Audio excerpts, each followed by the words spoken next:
Y el tema del suicidio ocupó una parte importante de los programas de este año.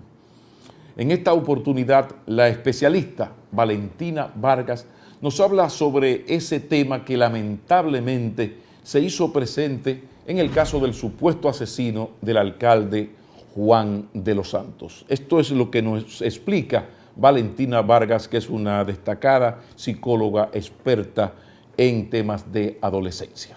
Adelante. Continuamos y damos la bienvenida a la licenciada Valentina Vargas. Bienvenida, Valentina. ¿Cómo estás? Un placer tenerte por aquí. Lamentablemente, para hablar de un tema doloroso que afecta mucho a la sociedad dominicana y que conmueve cada vez que ocurre un hecho como esto. Estoy hablando, por supuesto, de suicidio.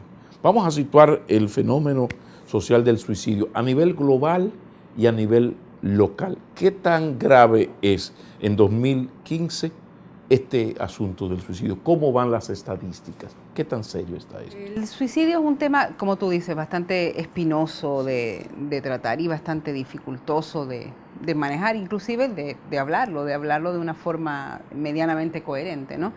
Las estadísticas quizás no han variado dramáticamente. Es decir, el fenómeno ha existido. El fenómeno depende de factores múltiples. Cuando analizamos un suicidio no podemos analizarlo con una generalización de situaciones. Todos los suicidas son de este tipo, todos los suicidas caben en este contexto. Hay contextos de género, hay contextos de edad. No es lo mismo un intento o un suicidio en la adolescencia que un suicidio en la vejez. Es decir, hay una serie de indicadores que debemos evaluar. Pero también hay factores a nivel de hemisferio. Es decir, los suicidios en Europa, en los países nórdicos, han tenido históricamente un alto nivel, un alto índice, ¿ya? Se dice que las situaciones y los contextos son diferentes, pero el fenómeno también se da y se da en grandes escalas. En América Latina, en los contextos más nuestros, sí ha ido en ascenso. Sí ha ido en ascenso, ¿ya? Es decir, se dice que los países, datos de la OMS reflejan que los países con altas tasas de suicidio son México, Brasil, Argentina. Argentina se dice que es el país con más alta tasa de suicidios.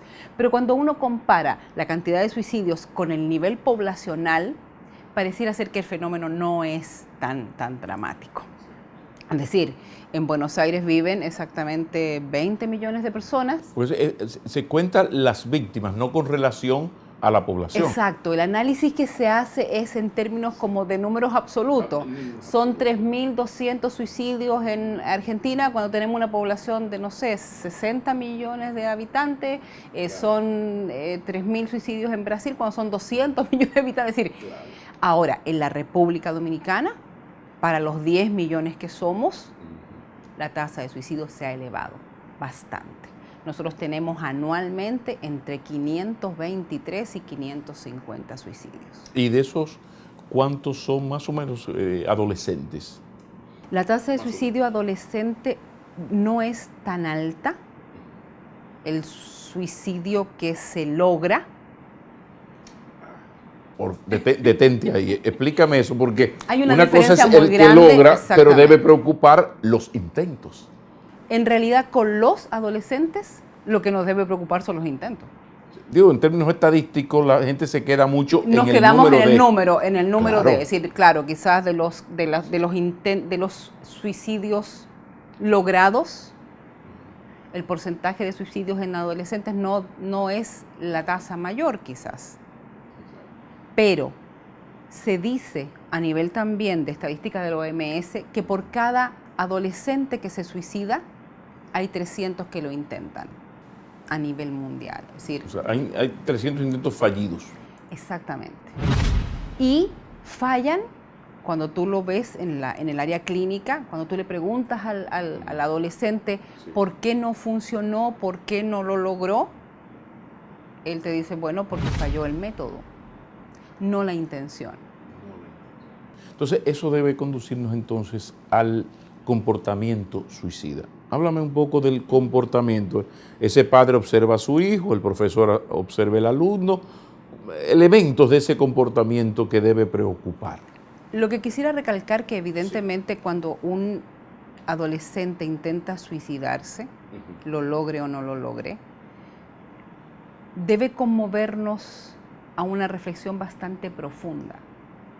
¿Qué tan terrible puede haber pasado en la vida de un adolescente que recién comienza a experimentar el mundo en su mayor o en su plena dimensión, ha ingresado a la universidad, ha terminado el cuarto de bachillerato, posiblemente tenga una primera relación romántica? ¿Qué impulsa a un muchacho a tomar una decisión tan dramática? Me imagino que el primer paso es buscar la ayuda del especialista. Nos está ocurriendo esto, aquí qué ha pasado. Hay que y determinar los signos de advertencia, como tú decías, es decir, cuáles son aquellas... Pero ahí entran ustedes, ahí tiene que ser, porque aquí los dominicanos somos del caray, nosotros somos médicos, somos de todo. Entonces, en esto quizás es bueno, me está ocurriendo esto, no es solo hablar con el cura, con el gran amigo, con el hermano, eso es parte del asunto. Ahora, creo que es fundamental escuchar al especialista. ¿Qué hacer? ¿Cómo manejo esto? Es un área que yo te diría que no se puede manejar de otra forma que si no es. Pero tú sabes que en muchos casos se maneja fuera de los especialistas. Y la mayoría de los casos yo entiendo que se desvaloriza, por eso te recalcaba, es decir, es tan importante ponerle asunto. A veces la gente dice, no, lo que pasa es que está tratando de llamar la atención. Ok, está tratando de llamar la atención. Ahora, preguntémonos por qué de una forma tan dramática. Entonces, yo diría que este tema es un tema donde los especialistas, los profesionales, no pueden quedarse afuera, porque es inmanejable para la familia, es inmanejable para el contexto estudiantil o académico. Además de lo poco objetivo que es un padre manejando a sus hijos. Y además, no solamente del objetivo, lo duro. ¿Cómo eso, me voy a sentar con mi hijo a preguntarle por qué quisiste autoagredirte, eliminarte? Es decir, ¿cómo lo voy a asumir? ¿Voy a tener la fuerza, la capacidad interior, la fuerza interior para yo decirte?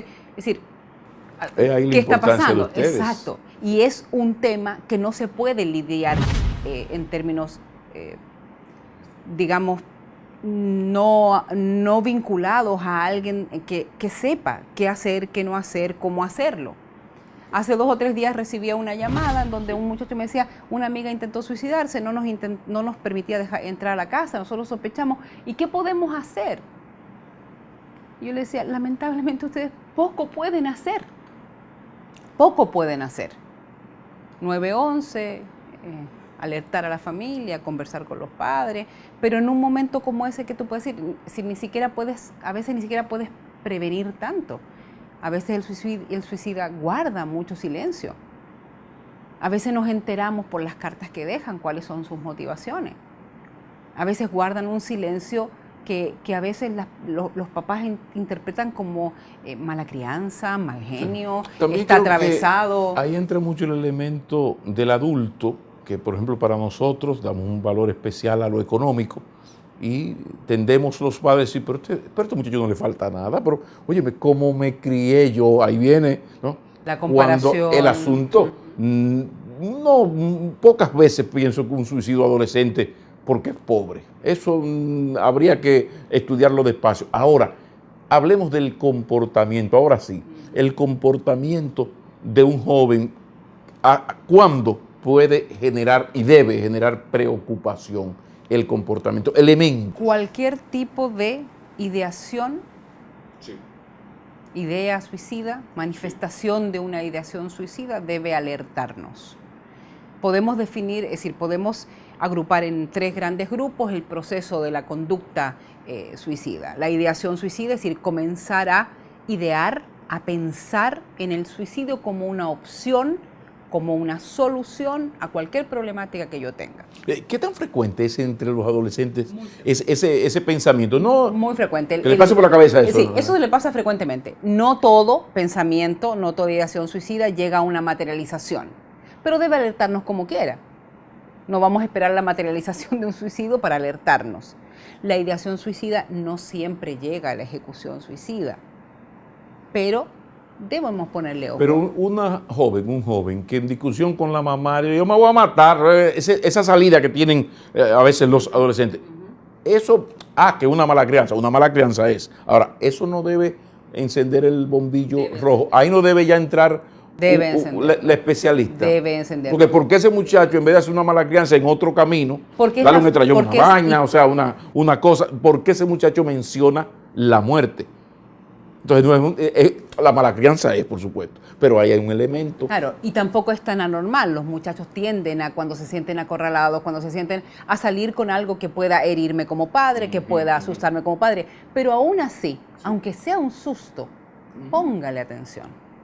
Póngale atención, aunque sea un susto, aunque usted diga es mala crianza, aunque usted interprete que es una forma de llamar atención, bueno, por alguna razón estamos llamando su atención.